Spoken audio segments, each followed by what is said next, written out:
حضرت عمر رضی اللہ تعالیٰ عنہ اپنے زمانہ خلافت میں نماز کی بنا پر فیصلے فرماتے۔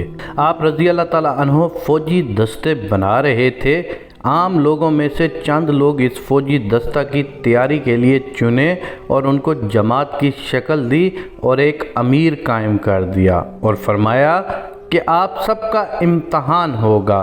اگر آپ امتحان میں کامیاب ہو گئے تو آپ کو بیت المال کے خرچ پر فوجی مہارتیں سکھائی جائیں گی اور آپ سے کام لیا جائے گا۔ اس جماعت نے 3 دن یعنی دن رات ایک جگہ قیام کیا۔ نماز کے وقت آپ عمر رضی اللہ تعالیٰ عنہ اس جماعت کے عقب سے گزر کر اس جماعت کے افراد کی نمازوں پر چھپ کر نظر لگاتے، یعنی اس جماعت کی لا علمی میں ان کی نماز کو چیک کرتے تھے۔ 3 دن بعد آپ رضی اللہ تعالیٰ عنہ نے اس جماعت کو جمع کیا اور ان میں سے بعض افراد کو گھر لوٹ جانے کا کہہ دیا، باقی افراد کو فوجی جنگی مہارتیں سکھائیں گئی۔ یہ جماعت تیار ہوئی اور ایک مدت بعد آپ رضی اللہ تعالیٰ عنہ نے اس جماعت کو جنگ کے لیے بھیجنے کے لیے بلایا۔ جب یہ جماعت آپ کے سامنے آئی، آپ نے حمد و ثنا کے بعد واعظ بیان فرمایا۔ بھیجنے سے قبل اس جماعت کے ایک فرد نے پوچھا، یا امیر المومنین، میں کچھ پوچھنا چاہتا ہوں۔ آپ نے عرض کیا، جی پوچھئے۔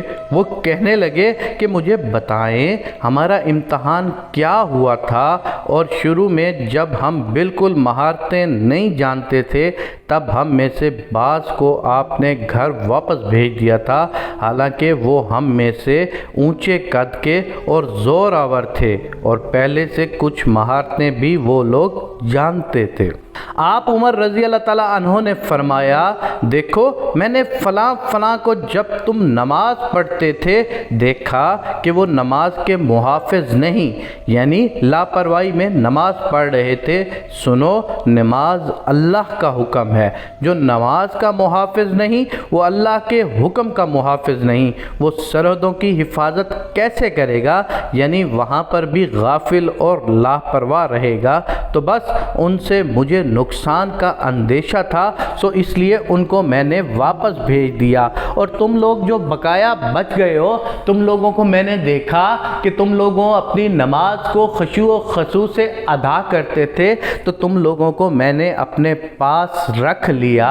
اس بات کرنے کا مقصد یہ ہے کہ ہم لوگ اکثر جلد بازی میں نماز پڑھتے ہیں، ہم لوگ نماز کو کبھی اہمیت نہیں دیتے۔ کبھی نماز کا ٹائم ہوتا ہے تو ہم دنیاوی کاموں کو اہمیت دینا شروع ہو جاتے ہیں اور کہہ دیتے ہیں کہ میں نماز کل پڑھ لوں گا، یا تھوڑی دیر بعد پڑھ لوں گا، یا قضا نماز پڑھ لوں گا۔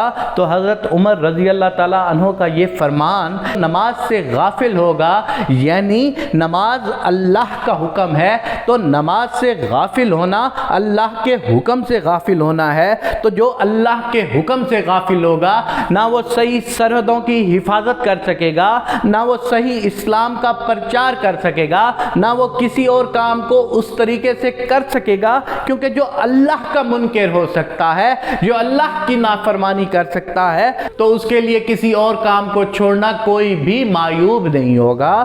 میں آج اپنے دیکھنے والوں کے ساتھ اللہ سے یہ دعا کرتا ہوں کہ اے دنیا کے پالنے والے، اے رب العالمین، ہمیں نماز کی توفیق عنایت فرما اور ہمیں اپنے پسندیدہ بندوں میں شمار فرما، اور ہمیں دنیا اور آخرت میں کامیابی نصیب فرما۔ آمین یا رب العالمین۔